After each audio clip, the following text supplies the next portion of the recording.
I never imagined that family dinners could feel like trials, that the sound of clinking silverware could echo louder than a judge's gavel, or that laughter at the wrong moment could slice through me sharper than any blade. But that night, as I sat at the long, polished dining table surrounded by people who once called me family, I realized I was no longer one of them. I was something else entirely, an intruder, a memory they were trying to erase, a shadow they wanted gone. My name is Ira. I'm 34 years old, a widow and a mother to my 10-year-old son, Luca. My husband, Micah, died in an accident 3 years ago. His death tore our world apart, leaving Luca without a father and me without the one person who had ever made me feel safe in this family. Because the truth is, I was never really theirs. I was tolerated because of Micah, and when he died, so did my place at the table. At first, it didn't feel that way. In the early months after the funeral, the house was filled with casseroles, carefully written sympathy cards, and hugs that smelled faintly of lavender perfume. Belle, my sister-in-law, was the most attentive. She arrived often, always with a container of food or a soft pat on my shoulder. My mother-in-law, Carol, called daily asking if Luca and I needed anything. My father-in-law, Robert, made sure the bills were in order, telling me he wanted to help me transition. In those days, I thought maybe, just maybe, I would never feel completely alone. But grief is exhausting to witness, and sympathy has a shelf life. Slowly, the calls dwindled. The invitations to family dinners disappeared. The neighbors who once knocked on my door with home-cooked meals began waving from a distance instead. Even Belle's lavender-scented hugs became less frequent. By the time a year had passed, the silence was deafening. Luca noticed it too. He was only 7 when his father died, and though he carried Micah's smile and dimples, his eyes had already learned sorrow. One evening, as I tucked him into bed, he looked at me with those wide, searching eyes and asked Mom, "Why doesn't Grandma call us anymore?" I swallowed hard and told him, "Maybe they're just busy. Maybe they don't know how to talk about Daddy." But his shoulders sank. He nodded, trying to be brave, but I could feel his little heart shrinking inside his chest. That night, I cried silently after he fell asleep because I knew the truth. It wasn't about being busy. It was about me. Without Micah, I was no longer useful. I was a reminder of their loss, an outsider they could choose to ignore. Still, for Luca's sake, I tried to hold on. So when Belle messaged me out of the blue one Thursday family dinner Sunday, "Would be nice to see you and Luca," I hesitated. My instinct screamed that it was bait, that there was something behind the sudden invitation. But when I told Luca, his whole face lit up. He missed them. He missed belonging somewhere, even if it was just for a night. And that was all it took for me to agree. That Sunday, we arrived 10 minutes early. Their house was pristine, not a toy out of place, more like a magazine spread than a family home. Belle greeted us at the door with her wide smile and lavender perfume, hugging me lightly, brushing her cheek against mine like we were sisters. Luca darted inside, eager to play with his cousins, while I followed more slowly, scanning the familiar but colder rooms. Carol was in the kitchen slicing lemons for iced tea. She didn't look up when I entered, only continued her work with a tightness in her jaw. Robert barely glanced from the football game on the TV, offering me a curt nod. Conversation floated through the air, vacation plans, work promotions, school updates, but none of it included me. It was as if Luca and I had wandered into a play where everyone else knew their lines and we were just uninvited extras. I smiled anyway. I'd gotten good at smiling in places where I didn't belong. The only warmth came from Grandpa Joe. He moved slowly now, leaning on his cane, but his presence was as steady as ever. He sat beside me at the table and whispered, "I'm glad you came. Luca needs to know he still belongs. And you do too, even if they don't know it yet." I nearly broke down then, but I swallowed the lump in my throat and nodded. Dinner passed in small, cutting ways. Luca was seated at the kids' table, served quickly, while I had to reach around dishes to grab my plate. Conversations buzzed, laughter bubbled, but no one asked about us. No one asked how we were healing. It was as though our lives outside their walls didn't matter. After dessert, I thought I had made it through. The children had run off to the basement, and I exhaled, ready to tell myself that survival was enough. Then Belle stood, She tapped her glass with a spoon, commanding attention like a judge calling a court to order. Her voice carried that rehearsed softness, the kind that masks sharpness beneath. I think we need to talk about the tension in this family, she began, her eyes sweeping the table. I stiffened. No one looked at me, but every nerve in my body screamed that I was the subject. She continued, I know I'm not the only one who has felt it. This awkwardness. And I think we need to be honest about where it's coming from. My chest tightened. My palms grew damp. I forced myself to sit straighter to keep my expression neutral. I'm not trying to stir drama, she said with a sigh that sounded too practiced.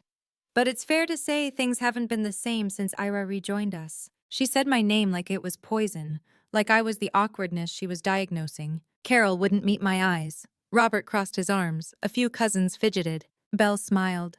So I thought we could just vote. No hard feelings, just a show of hands. Should Era be uninvited from future family events for the sake of peace? For a moment I thought I'd misheard. Surely no one would agree to something so cruel, not in front of me, not with my son in the next room. But then Carol's hand went up. Robert's. One by one, hands lifted like dominoes, falling cousins, spouses, people who barely spoke all evening. Every hand raised except one, Grandpa Joe.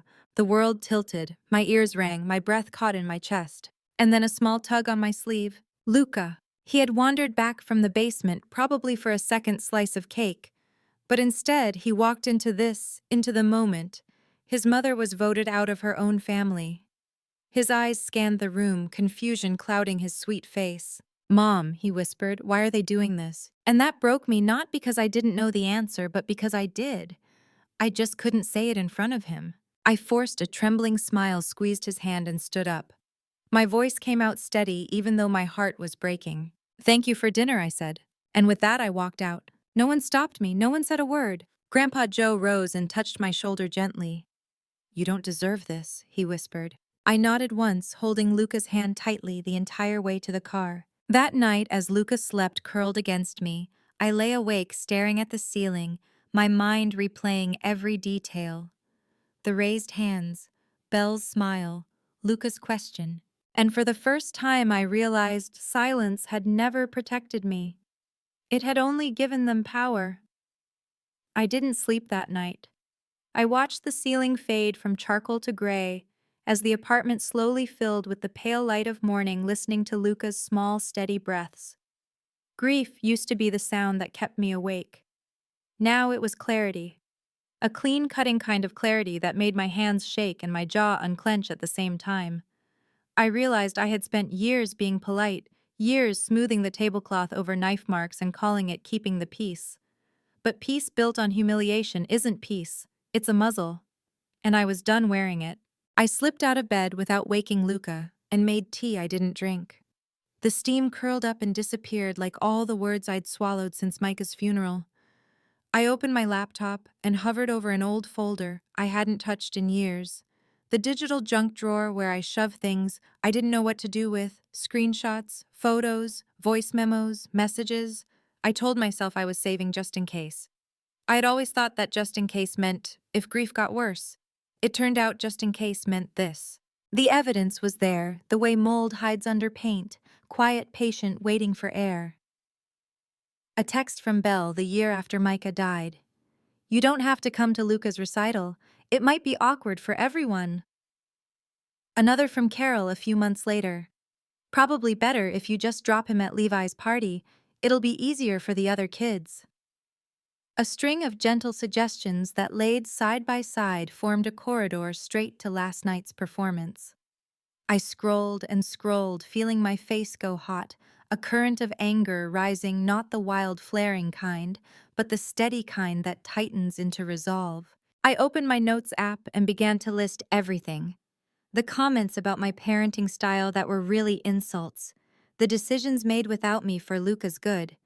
The long months of being uninvited, and last night the vote, the hands raised, the smile on Belle's face when she said my name like it was the problem to be solved. I wrote until the words calmed down. Then I looked over at Luca. He had rolled onto his back, one hand still curled in the fabric of my sleeve, as if his body, even asleep, needed to know I was there. The sight sharpened everything. This wasn't about my pride. It was about what my son learned from the way his mother allowed herself to be treated. By sunrise, I knew the next move. I searched for attorneys who specialized in family harassment and reputation harm. I wanted someone who didn't treat family as a holy word that excused cruelty. I wanted language stronger than my silence. By mid-morning, I had a consultation scheduled with a woman named Danica Rodas. Her assistant's voice was brisk and kind. She has an opening this afternoon. It felt like a door cracking in a house that had been sealed shut. I spent the hours before the call gathering proof. While packing Luca's lunch, I remembered his smartwatch, how it sometimes saved voice notes of things he said at school. A feature I'd turned on back when he missed Micah so much, he talked to the watch the way he used to talk to his dad. I hadn't thought about it in months. I opened the paired app and stared. There, timestamped, was a recording from last night. I pressed play with a thumb that wasn't entirely steady. The audio was tinny but unmistakable. Belle's voice bright and benevolent. I think we need to talk about the tension in this family. The clink of a spoon against a glass. The breathless little hush before she said my name. A cousin's chair scraping. And then, should Ira be uninvited from future family events for the sake of peace? A beat of silence. The soft whoosh of hands going up. Someone murmuring, "It's for the best." And then Luca's voice, small and puzzled, stepping like a bird into the dead air. "Mom, why are they doing this?" I had to close my eyes. The recording wasn't just proof of what they did, it was proof of what he witnessed. Adults sometimes forget that cruelty aimed at one person lands on everyone in the room. Children never forget. At 3 o'clock, I met Danica on a video call. She looked like someone you didn't have to convince. The kind of calm that doesn't blink at the word family, as if it were a shield. I told her everything in a voice that felt both too quiet and too loud. I told her about the first casserole and the last invitation about the lavender perfume that smelled like control about the vote dressed up as a show of hands. When I finished, she didn't ask if maybe I had misread the room. She didn't suggest we give it time. She said, "Do you have documentation?" I shared the texts, the screenshots, the notes I'd written that morning. I played the recording. She listened without interrupting, her face, still, her pen moving. When it ended, she nodded once. "We're going to draft a cease and desist," she said with attachments. "We'll frame it as a pattern of targeted exclusion, public humiliation, and emotional manipulation of a minor. We will cite specific messages and the audio. We will be clear about next steps if the pattern continues." She paused. No threats, just boundaries with teeth. "Will they take it seriously?" I asked. My voice sounded like I'd borrowed it from someone braver. "They don't expect you to push back," she said. "People who rely on your silence never do." That night, I cooked dinner with a steadiness I hadn't felt in years. Luca did math homework at the table and hummed a tune from a cartoon he loved. We ate spaghetti and garlic bread on chipped plates. When he asked if we were going back to Belle's next Sunday, something unclenched in me, because I knew what to say. "No, sweetheart," I said. "Not for a while." He studied my face for the truth beneath the words, then nodded slowly, as if a string inside him had also loosened. "That's okay," he said. "Can we go to the lake instead?" Yes, I told him, and the word felt like the first brick in a new house. 2 days later, the letters went out, one to every adult who had raised a hand. Each envelope carried Danica's firm's name in the corner, each salutation the person's own. We didn't post anything. We didn't warn anyone. We just let the mail do what polite conversations never had. The letter was simple and surgical. It documented dates, quotes, screenshots. The line, "She's too weak to fight back anyway," was printed in bold beneath the audio timestamp. It named the behavior calculated exclusion, reputational harm, and the deliberate humiliation of a child's mother in his presence. And then it drew the line. Any further attempts to isolate me or create a hostile emotional environment for Luca would trigger a formal complaint and a motion to restrict unsupervised access. There was no drama in the language, only clarity, the kind you can file. By noon that Thursday, my phone started buzzing. A missed call from Carol. 2 texts from Robert. "We need to talk. This has gone too far." At 1:23 p.m., Belle's message. Seriously, a lawyer. What is wrong with you? 10 minutes later, you're really going to tear this family apart over a stupid dinner. I set the phone face down and rinsed apples for Luca's snack. The quiet in my chest felt unfamiliar, like a new room I hadn't explored. For the first time in years, I wasn't bracing for someone else's version of me. I was holding my own. Grandpa Joe called that evening, chuckling softly, like he'd been waiting a long time to laugh. Your lawyer gave them all heart palpitations, he said. Belle's been quiet as a church mouse. She deserves worse, I said before I could stop myself. The truth had a way of coming out easier now. She does, he agreed. Then his voice gentled. But I'm proud of you anyway. After we hung up, I sat on the edge of Luca's bed and watched him draw rockets in his sketchbook. He looked lighter, maybe because he felt me lighter. Children are barometers. They read pressure systems we pretend we can hide. Do you think they miss us? He asked without looking up. Maybe, I said. But missing someone doesn't mean you treated them right. He nodded, shaded a planet, and moved on.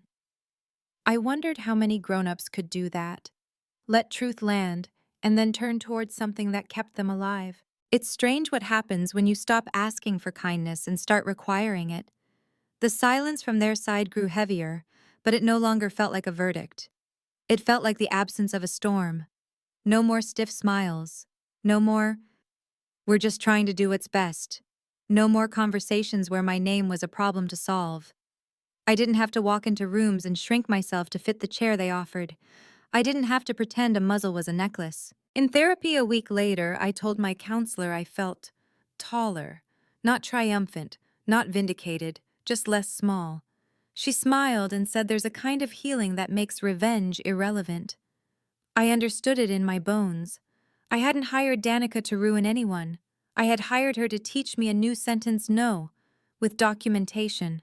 On Sunday morning, instead of driving across town to a house that smelled like lemon cleaner and judgment, Luca and I got donuts and walked the lake trail behind our apartment. The water was the color of pewter, the sky one long, soft sheet. Luca brought colored pencils. I brought coffee. We sat on a bench where Micah used to lift him high and pretend to toss him to the clouds. I told Luca the story again, the kind I want to root in him, before the world tells him otherwise, that boundaries are not punishments, they are promises. That leaving a room can be the loudest way to be heard. That a mother who defends her dignity is teaching her son how to defend his own. That afternoon, I opened my laptop and read the letter Danica had sent one more time. Not because I doubted its strength, but because I wanted to memorize the feeling of language standing between me and harm. I printed a copy and slid it into the drawer with my wedding ring, a history of what I had survived, and the line I would not cross again. I don't know if anyone will ever apologize in person. I don't know if there will be a Christmas card with the word misunderstanding stamped over last night like a fresh coat of paint. I don't know if Belle will ever learn the difference between peace and control. What I do know is this: my son watched his mother walk out of a room that tried to erase her, and then he watched her write a letter that made the room go quiet. That's a story I can live with. That's a story he can grow inside. The letters had been sent, the calls had been ignored, and for a few days the silence tasted almost sweet. It was the first time in years that I didn't feel like I had to check my phone for some backhanded invitation or rehearse apologies for simply existing in a room. But families don't stay quiet forever. They regroup, they strategize. And soon enough, they struck back, not with casseroles this time, but with messages dripping in accusation and guilt. Carol's voicemail landed first. Her tone was sharp, brittle. Ira, this is your mother-in-law. What you're doing is destroying the family. We tried to help you, and now you're dragging us into legal nonsense. Think of Luca. Think of how this looks for him. I stared at the message, letting the words sting without breaking skin. Because that was their weapon, wasn't it, guilt? They dressed cruelty as concern, manipulation as family values. I deleted the voicemail without replying. Then Robert's letter arrived by certified mail. Yes, a letter typed on his law office stationery as if paperweight could add legitimacy to condescension. He accused me of overreacting, of misrepresenting a family discussion. He warned that involving lawyers would damage Luca's sense of belonging. I laughed out loud when I read that. Belonging. My son had stood in a room and watched every hand rise to push his mother out. That wasn't belonging, it was banishment disguised as manners. I didn't respond to Robert either. Danica had taught me the most important rule: never answer cruelty on its terms. But Belle. Of course it was.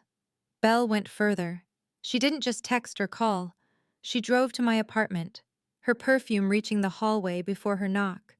I opened the door only enough to block her entry. Her smile was brittle, her eyes sharp. "You're taking this too far, Ira," she said smoothly. "It was just a vote to keep the peace. Nobody meant to hurt you." I almost laughed. "You held a vote about me like I was trash on the curb," I said, and my son heard every word. Her smile faltered for a second, but she recovered, tilting her head like she was the reasonable one. "Children are resilient. He'll forget. But a lawsuit, he'll never forget that. You'll scar him worse than we ever could." And there it was, the final twist of the knife. Gaslight me into thinking my defense of Luca would harm him more than their betrayal. I closed the door on her words. The sound of the latch sliding home was louder than her sigh on the other side. That night I told Luca as simply as I could, "People who hurt us don't get to decide who we are. We do. And that's why I'm making sure we're safe." He nodded, his eyes wide but steady. He didn't need details. He just needed to see me stand. Weeks passed, and then the letters did their work. The phone calls stopped, the judgment quieted. Christmas came and went without their names on a card. And for the first time in years, I didn't feel like an orphan inside a marriage.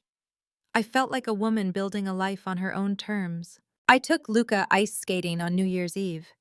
His laughter echoed against the rink walls, bright and sharp, and in that sound I heard something I hadn't in a long time: freedom. I knew they would talk about me behind closed doors. I knew they'd twist the story, painting me as dramatic, vengeful, selfish. But I also knew they'd hesitate now before lifting their hands against me. Because this time, my silence had teeth. The quiet stretched into weeks, and I thought maybe that was the end of it. But cruelty doesn't always retreat. It festers, finds new angles, and waits for a moment to strike again. It came one cold February morning in the form of a folded envelope slipped under my apartment door. No postage, no return address. Just my name written in Belle's looping cursive. I stood in the hallway holding it for a long time before opening it, my palms damp with a dread I already knew by heart. Inside was a letter, 2 pages. The first was coated with sugar. "We love Luca. We only want what's best for him. Families argue, but families forgive." But the second page revealed the real purpose. Belle wrote that if I kept using lawyers to threaten the family, they would consider legal action of their own, even suggesting they might push for custody adjustments, since, in her words, a child deserves stability, not a mother who makes war with her kin. I sat at the kitchen table with that sentence burning in my eyes. Not just cruelty anymore, not just humiliation. This was threat aimed at the one place I had no armor: Luca. My hands trembled as I called Danica. I read the letter out loud, my voice breaking only once when I reached the word custody. She listened without interrupting. When I finished, she spoke with the calm precision of someone who'd walked people through fire before. "They won't win custody, Era," she said firmly. "There's no legal ground. Empty threats meant to scare you, but we will not let them escalate this without consequence." By the end of that week, another letter went out, stronger, colder than the first. Danica demanded they cease all communication with me except through counsel. She cited Belle's threats as harassment, warning that any future attempts to intimidate me or suggest custody interference would be grounds for immediate legal filing. And then she asked a question I hadn't let myself consider. "Do you want me to draft a restraining order?" The word landed heavy. Restraining order. It sounded extreme, almost unthinkable, until I thought of Luca's face the night of the vote, his whisper, "Mom, why are they doing this?" That memory was enough to clear my hesitation. "Yes," I said. My voice shook, but the answer didn't. "Yes, if that's what it takes." The process was brutal. Every affidavit felt like reliving the vote, the whispers, the years of silent erasure. But at the same time, It was oddly freeing, like pulling poison out of a wound drop by drop. Each document filed was a piece of truth finally recorded somewhere it couldn't be denied. When the notice reached them, the backlash came fast. Carol called my parents, sobbing into the phone about how I was tearing the family apart.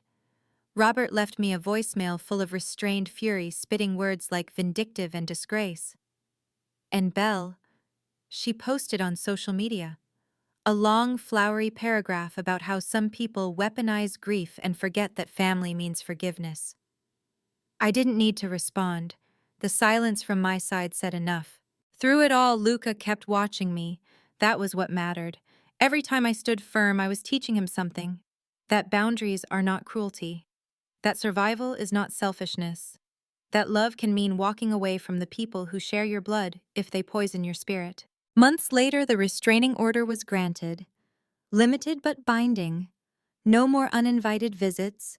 No more letters under my door. No more veiled threats about custody. For the first time since Micah's death, I felt air in my lungs that wasn't borrowed. And then the strangest thing happened. Freedom didn't feel like rage or victory. It felt like stillness. One evening, Luca and I sat on our small balcony eating ice cream straight from the carton. The sunset spread gold and violet across the sky, and the city hummed softly beneath us. He leaned against me and asked Mom, "Do you think we'll ever go back?" I brushed his hair back and kissed the top of his head. "No," I said quietly. "And that's okay. Sometimes the family we build is safer than the one we were born into." He nodded, thoughtful in the way children are, then licked his spoon and said, "Good. I like our family better." The words landed in me like a blessing. Spring came slowly, as if even the seasons hesitated to approach us after the storm. By April, the cherry trees near the lake bloomed in defiant pink petals, scattering like confetti on the sidewalks. I walked there often with Luca, watching him kick at the petals and laugh, trying to memorize that sound, the sound of a boy reclaiming pieces of joy. But inside me, a different storm still simmered. Silence from Belle and the rest of them wasn't peace. It was unfinished business. The restraining order gave me safety, but not closure. They had humiliated me in front of my child, raised their hands to erase me, and then twisted the knife with threats.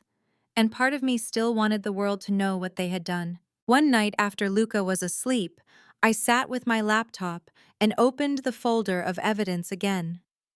The texts, the audio recording, the letter Belle had slipped under my door. I reread every word. The bile rose again, but with it came a spark, something I hadn't let myself consider before. What if I told my story? Not just to lawyers, not just in affidavits, but to others who might understand. The idea scared me. What if people thought I was bitter? What if they called me dramatic? But then I remembered that night at the table, all those hands rising, and Luca's voice. "Mom, why are they doing this?" That question deserved an answer, not just for him, but for anyone who had ever been voted out of love disguised as family. I started small. A journal entry written like I was narrating to a friend who wouldn't interrupt. Then a longer piece pouring out the years of silent cuts, how sympathy soured into suspicion, how grief was treated like a stain, how motherhood became a verdict instead of a role. It wasn't polished, it wasn't legal, it was raw. The next week at therapy, I showed it to Dr. Fields. She read it quietly, her brow furrowed, her pen still. When she finished, she looked at me with something like pride. "Ira," she said softly, "this isn't just your story. This is a mirror. There are countless women who will see themselves in it. You're not just surviving, you're testifying." Her words shook me. Testifying. That sounded bigger than me, but maybe that was the point. I thought about publishing anonymously, maybe on a blog, maybe even sending it to a support group forum. But before I decided, I printed a copy and read it out loud to the only person whose opinion mattered most, Luca. He sat cross-legged on the rug, clutching his stuffed bear, listening with a seriousness beyond his years. When I finished, I asked, "What do you think?" He was quiet for a long time, then said, "It makes me feel less alone." That was enough, so I sent it. First to a local support group for widowed parents, then to a community newsletter, and within a week messages began to trickle back. Women who said they'd been silenced by in-laws. Fathers who said they'd been erased from family circles after a spouse died. Grown children who said they'd watched their mothers endure the same isolation I described. The words that came back weren't judgment, they were gratitude. Thank you for saying what I couldn't. Thank you for reminding me I'm not crazy.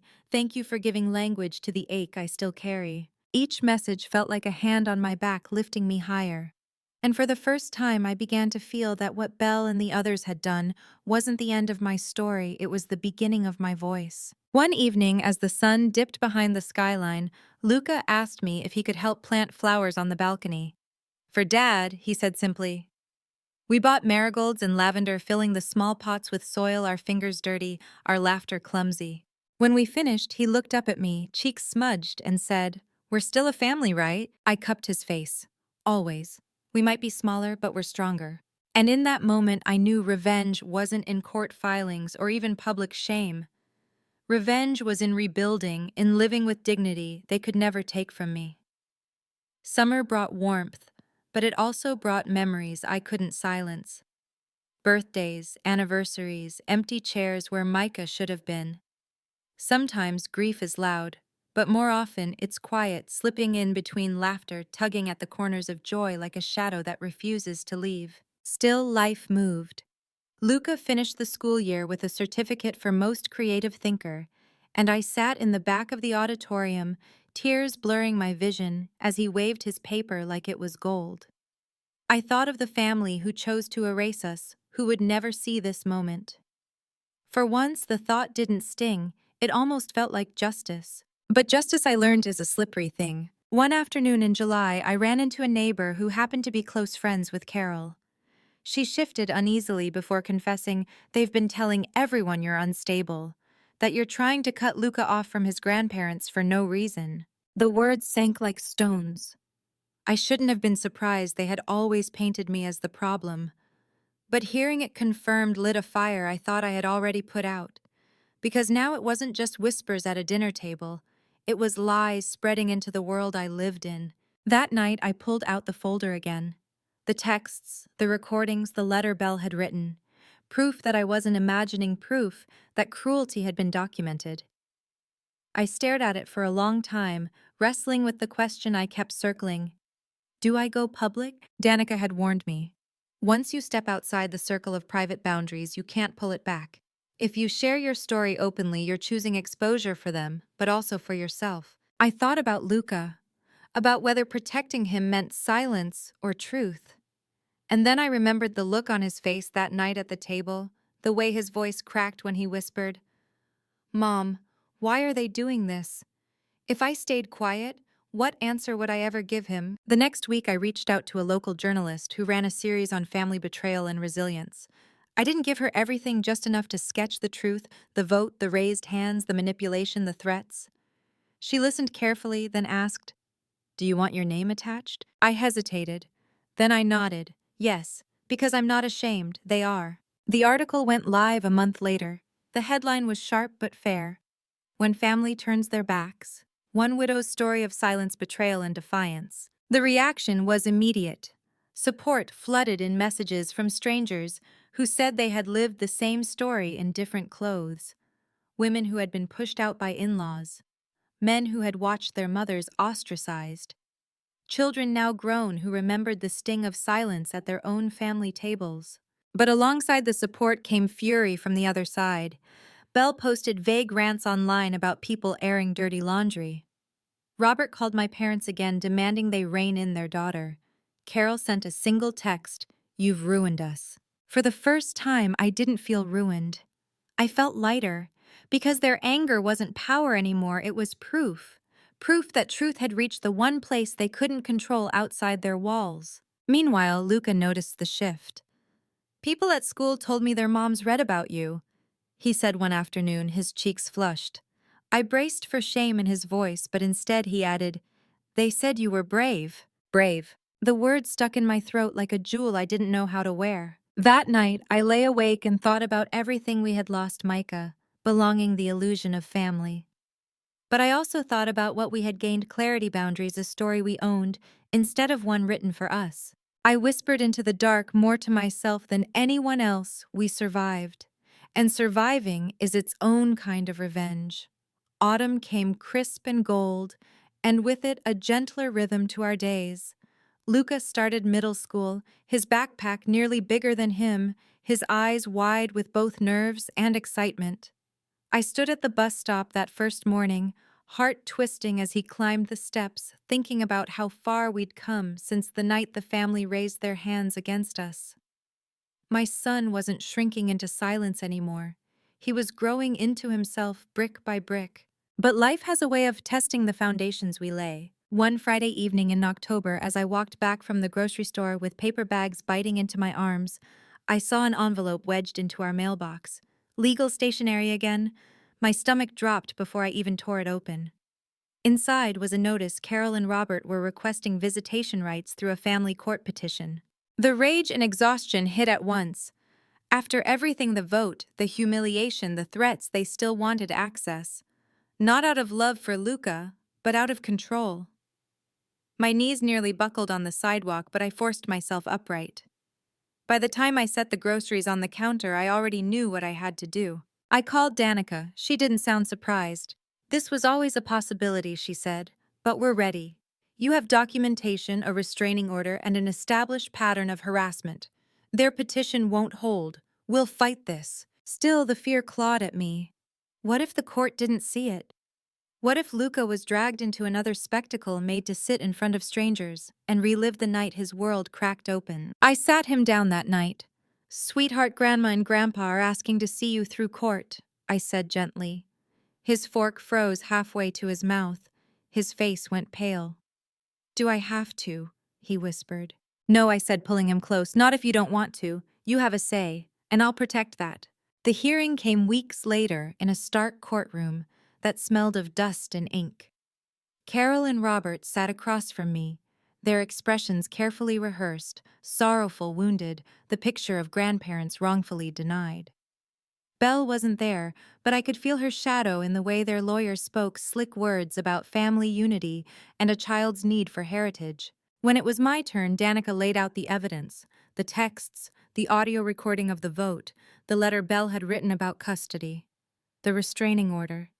Each piece was a stone in the wall I had built between my son and their poison. And then the judge asked if Luca wanted to speak.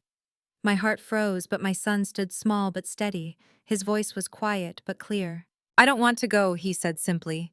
They made my mom cry. They tried to make her leave me. I don't feel safe with them. Silence fell over the courtroom. Even the judge seemed moved, his gaze softening. Thank you, Luca, he said gently. The ruling was swift. Petition denied. Visitation not in the child's best interest. Outside the courthouse, Luca squeezed my hand, his eyes searching mine. Did we win? He asked. I knelt in front of him, brushing his hair back. We didn't just win, I said. We showed them that truth is louder than lies. That night, as we ate takeout on the floor of our apartment, I realized something profound. Revenge wasn't about watching them suffer. Revenge was raising a son who knew his worth, who saw his mother stand tall, who learned that love doesn't bow to cruelty. Months later, people still whispered, the family still seethed, but it no longer mattered. Luca and I had built something stronger than their table, their votes, their hands in the air. We had built a home where no one could vote us out. And when I lay in bed that night staring at the ceiling where grief once kept me awake, I finally felt it, not just survival but peace. If you've stayed with me through this story, thank you. If my words reached you, please like this video, share it with someone who might need to hear it, and subscribe for more stories of survival and truth. And if you've lived something similar, tell me in the comments. Your voice might be the hand someone else is waiting for. Because family isn't the ones who raise their hands against you. Family is the one who holds your hand when the world tries to break it open.